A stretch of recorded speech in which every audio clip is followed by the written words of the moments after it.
Bapak, Ibu, dan saudara-saudara yang dikasihi oleh Tuhan Yesus Kristus, marilah pagi hari ini kita bersama-sama menggeluti firman Tuhan sebagai landasan kehidupan kita. Namun sebelum itu mari kita mohon tuntunan daripada Tuhan. Bapa yang di surga, Bapa yang dalam nama Yesus Kristus, pada pagi hari ini kami mohon padamu ya Bapa, berilah kami keheningan pikiran dan hati kami untuk mendengarkan dan juga menggeluti firman-Mu sebagai landasan kehidupan kami. Kami serahkan ke dalam tangan kuasa-Mu sehingga kami dapat mencerna dan menjalankan dalam kehidupan kami sehari-hari. Dalam nama Tuhan kami Yesus Kristus, kami serahkan doa permohonan kami ini. Amin. Bapak dan Ibu yang dikasihi oleh Tuhan Yesus Kristus, pada pagi hari ini kita akan menggeluti bersama-sama firman Tuhan yang tertuang di dalam Yohanes 21 ayatnya yang 20 sampai dengan 25.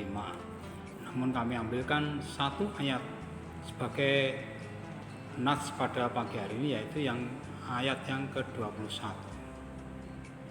Ketika Petrus melihat murid itu, ia berkata kepada Yesus, "Tuhan, apakah yang akan terjadi dengan dia ini?" Ayat ini menunjukkan bahwa Petrus ingin sekali mengetahui siapakah yang akan dipilih oleh Tuhan sebagai kisah dalam Tuhan Yesus yang telah diberikan pada para muridnya, murid yang sangat dikasihi. Dalam penjelasannya, Yesus telah memberikan pernyataan pada Petrus bahwa Tuhan Yesus memang baru saja menceritakan tentang cara Petrus mati, sehingga Petrus mengatakan atau bertanya kepada Tuhan Yesus bahwa orang yang dikasihani ini apakah untuk hidup selamanya? Petrus ingin tahu semua murid apakah mendapatkan nasib yang sama.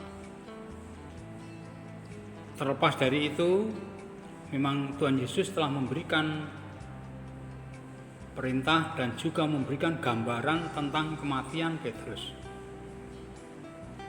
Saat itu karena Yohanes yang tidak mati sebagai martir, sehingga Yohanes dipilih oleh Tuhan untuk memberikan gambaran dan juga menulis kisah daripada Tuhan Yesus sendiri. Dan apakah Yohanes diberi umur panjang?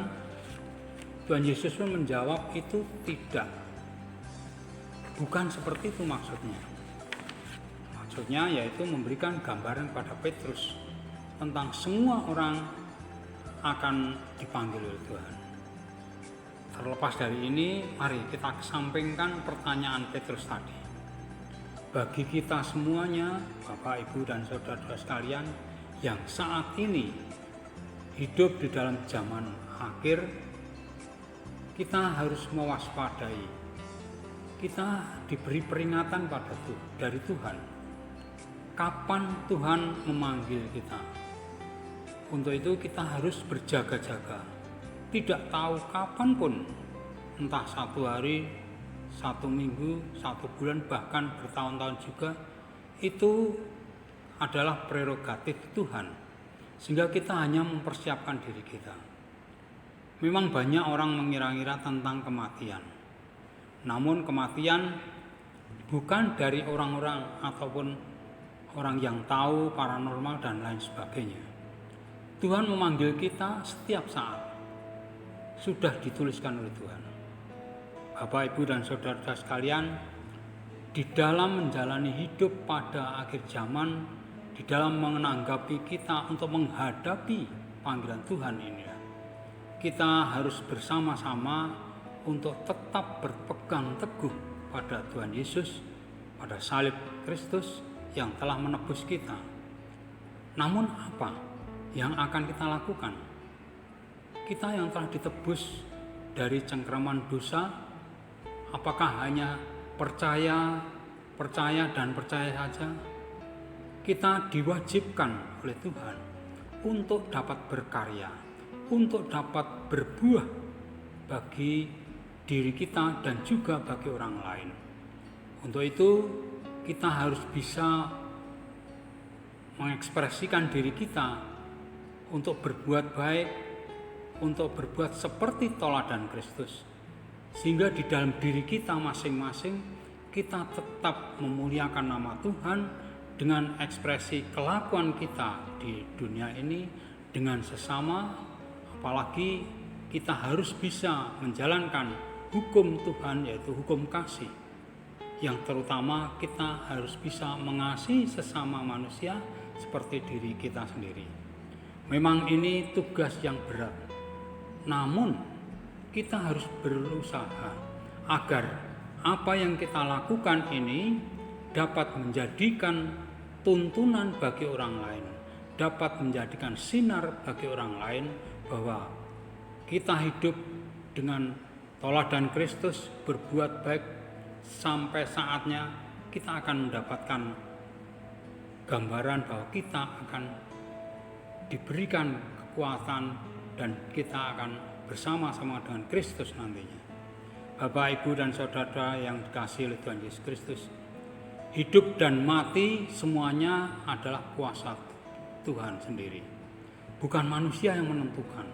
Untuk itulah setiap saat apabila kita sudah menyiapkan diri kita dengan melakukan tugas kita, mempersembahkan hidup kita sebagai persembahan yang hidup, melayani baik sesama dan terutama melayani di ladang Tuhan, itulah tonggak daripada hidup kita untuk menuju nantinya, yaitu kita dapat hidup bersama-sama dengan Kristus di hidup kelanggengan, dan apa yang kita ungkapkan di dalam hidup kita ini merupakan ucapan syukur bagi kita yang telah diselamatkan dari cengkraman dosa. Artinya bahwa orang yang melakukan tugas daripada pelayanan Kristus, pelayanan pada Tuhan, pelayanan di ladang Tuhan, ini akan menjadikan bekal bagi kita untuk menghadap Tuhan nantinya. Kita siap untuk dipanggil Tuhan dengan tidak takut, dengan tidak merasa khawatir apabila kita tetap berpegang teguh pada salib Kristus, berpegang teguh pada Tuhan Yesus, karena Tuhan Yesus jalan menuju surga. Kita akan dapat menjalaninya dengan penuh kebahagiaan meskipun banyak hambatan, meskipun banyak godaan dan gangguan lainnya. Apalagi seperti saat ini kita akan menjalani kehidupan ini dengan menurutkan tata tertib atau aturan-aturan yang sudah diberikan pada kita dari pemerintah yang sebagai wakil dari Tuhan. Kita akan dapat menjalani dengan baik, dan itu mewujudkan tuntunan bagi kita untuk menuju pada hidup yang kekal nantinya. Bapak, Ibu, dan Saudara sekalian, mari kita bersama-sama menanggapi firman Tuhan ini. Kita mengesampingkan mana yang sangat dikasihi oleh Kristus, kita mempersiapkan diri kita masing-masing agar kita dapat siap.